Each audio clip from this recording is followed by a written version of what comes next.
গতকাল মধ্যরাতে আমাদের পূর্ব সেনাপতি পাড়া মধুপুর এলাকা থানাধীন যে একটা 12 চাকার লরি করা হয়, ডিটেক্ট করা হয়।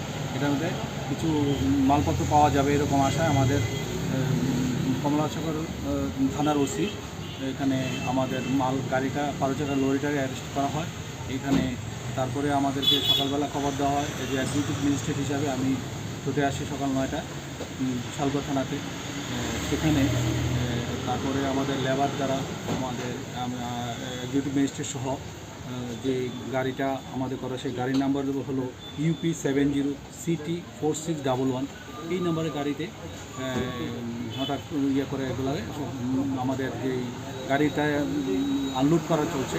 এখন দেখা গেল এখানে প্রচুর পরিমাণে ফেন্সিডিল বাক্স উদ্ধার করা হচ্ছে। এগুলো আমরা সব বিশালগড় থানাতে রাখা হচ্ছে, এখনও আনলোড চলছে।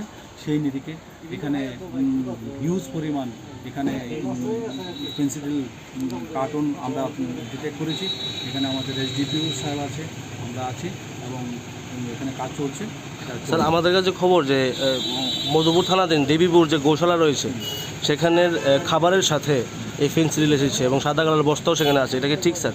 হ্যাঁ, এটা এমনভাবে করা হয়েছে, কৌশলগতভাবে করা হয়েছে। উপরে গোশালার খাবার, তারপরে 3-4টা লেয়ারের পরে তারপরে পেডিগুলো ছিল, ফেন্সিডিলের পেডিগুলো।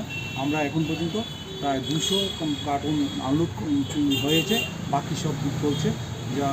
আর যার আনুমানিক মূল্য 1 কোটি হবে বা তারও বেশি হতে পারে। এখনও কাজ চলছে। স্যার, এই ঘটনা কি কেউ আটক হয়েছে এখন পর্যন্ত? এটাতে 2জন UPর 2জন, একজন ড্রাইভার, একজন কন্ট্রাক্টর এখানে থানাতে লকআপে আছে বিচারাধীন।